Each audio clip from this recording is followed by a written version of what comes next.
Magically reload your guns after collecting treasure from the candy carcasses of your foes. In Trigger Witch, do double the guns make for double the fun?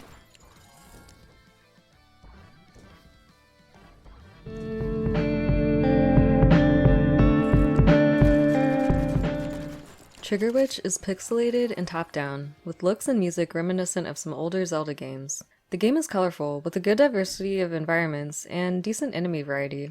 As with a lot of 2D games, it can be hard to distinguish depth or recognize a wall, so you might find yourself shooting at nothing sometimes, or walking along something that you thought you could walk through. It's especially difficult to determine at a glance whether a door is open or closed. Overall, the game looks good, but the biggest negative we noted was the mess that results from battles. You can choose for enemies to burst like a piñata filled with either bloody chunks of meat or colorful confetti. But either way, it's difficult to distinguish the carnage from valuable gems that enemies may or may not drop. This often forced us to make extra trips walking back and forth over the debris, so we knew we had collected everything we could.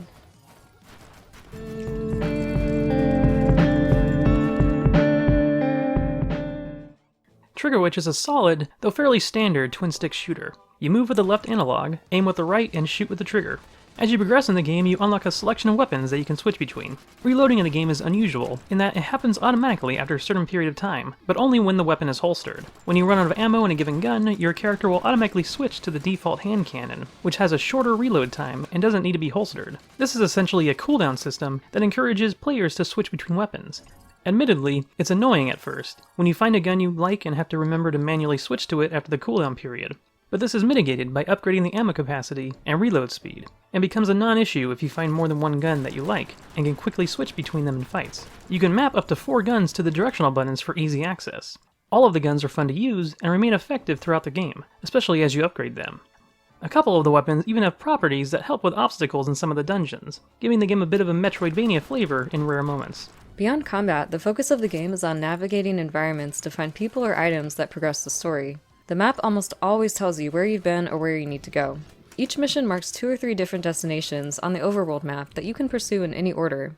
At first, the winding paths seem difficult to navigate, but the world in Trigger Witch is actually quite small, and going from one end of the map to the other doesn't take long at all. This is great for exploring, as there are plenty of paths that lead to chests of gems or weapon pieces needed for upgrading, and it never felt like we had to go out of our way to find them. Dungeons are made up of a series of switch puzzles and small arenas with waves of enemies. Most puzzles are simple, only requiring that you shoot orbs to open or close doorways. The more difficult ones involve shooting multiple orbs in a specific order or within a time limit. At least 2 of the puzzles we encountered required that we keep an enemy alive and manipulate its movement to get it to stand on a switch. As the general strategy of the game is to simply shoot every enemy in sight, it's easy to wind up killing the needed enemy and therefore not be able to solve the puzzle and not really understand why. Exiting and re-entering the room will reset that particular enemy, but that's not made obvious without some trial and error. The puzzles aren't difficult, but they're satisfying to complete. Each area has a unique spin on the basic concept, which keeps them interesting. We really enjoyed the variety of dungeon quirks, like the mines where bullets could bounce off walls, or the floating islands where moving too fast could cause us to fall off a cliff. Although the dungeon layouts can feel confusing at first and require backtracking, they aren't very large. We did get lost in some of the trickier areas, and it was difficult to remember what we were supposed to be doing if we exited the game before finishing a dungeon. But relative to the labyrinthine dungeons and similar games, Trigger Witch doesn't feel all that complicated to navigate. We only wish the map of an area would give more information, like whether paths were blocked by doors. The arena fights make up about half of the dungeon exploration. Battles can get pretty hectic, with multiple waves and a wide range of enemy types. But fights almost never feel difficult. Even as the game gradually introduces tougher enemies that push fights closer to bullet hell, it never actually transitions to bullet hell. A dash ability is introduced early in the game that makes it fast and easy to navigate around enemies and projectiles. And most enemies take only a couple of hits before exploding into confetti. Even the boss fights seem fairly easy and short, never requiring us to change our strategy in a meaningful way. Although we appreciate an easy game, we can see this being a bit too easy for anyone looking for a challenge.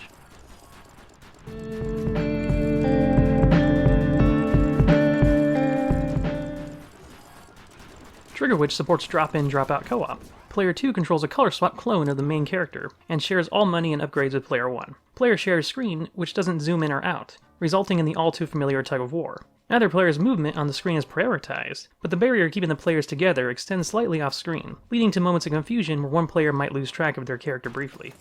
Some fights are hypothetically more difficult with less freedom of movement, which is an unfortunate staple of shared screen co-op. This made the otherwise easy boss fights take a bit longer, as we sometimes had a hard time following them around the room while both of us dodged attacks. The biggest annoyance we found was that dungeons are not seamless, and moving across a threshold will trigger a transition. In the middle of a chaotic fight, it's very easy to back yourself into a threshold accidentally, teleporting both players to the next room. This doesn't cause you to lose any progress, so it's not that big of a deal, but it makes some fights that much more confusing. Also, triggering any transition, whether that be crossing a threshold or going in and out of a cutscene, is accompanied by one player teleporting or briefly disappearing with a sort of angelic sound effect. You'll be hearing a lot of it in co-op. Only one player is present in cutscenes, and even if player 2 triggers an interaction, whether a cutscene or talking to a shopkeeper, only player 1 can progress the conversation and or buy upgrades. It's a shame the game strips away that bit of agency, and one player is definitely going to feel like player 2 in these moments. But none of that hinders the gameplay, and both players will have a great time fighting hordes of cute monsters and ransacking their dead bodies for gems. On the plus side for co-op, when one player dies, they float around the room as a ghost, and can respawn after 5 seconds by touching the other player. If both players die, they respawn at the nearest teleporter, possibly losing a small amount of progress. Autosaves are very frequent, and the game is great for short sessions.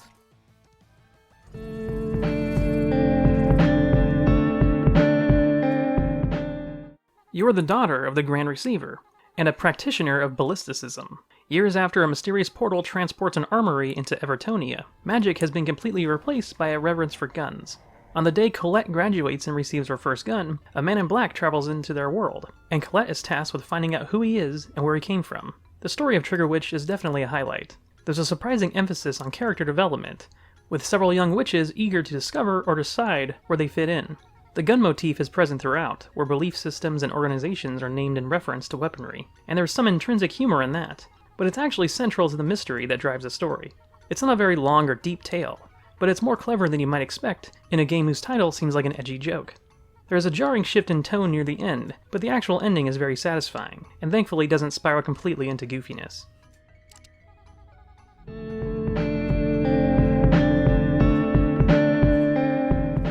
We ran into 2 instances of a glitch that froze the game and required us to reboot, both times when transitioning to a new room. Thankfully, the generous save system meant we didn't have to do too much work to get back on track.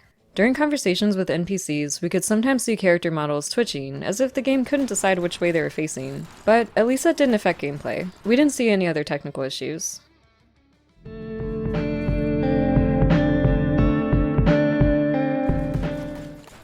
Trigger Witch is a great mix of action, exploration, and puzzle solving, with a surprisingly good story gluing all of it together.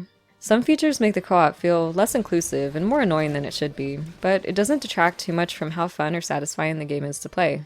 It might be a bit too easy if you're a seasoned player of twin-stick shooters, but if you're looking for something lighthearted and fun, with tons of charm, this is one we'd recommend.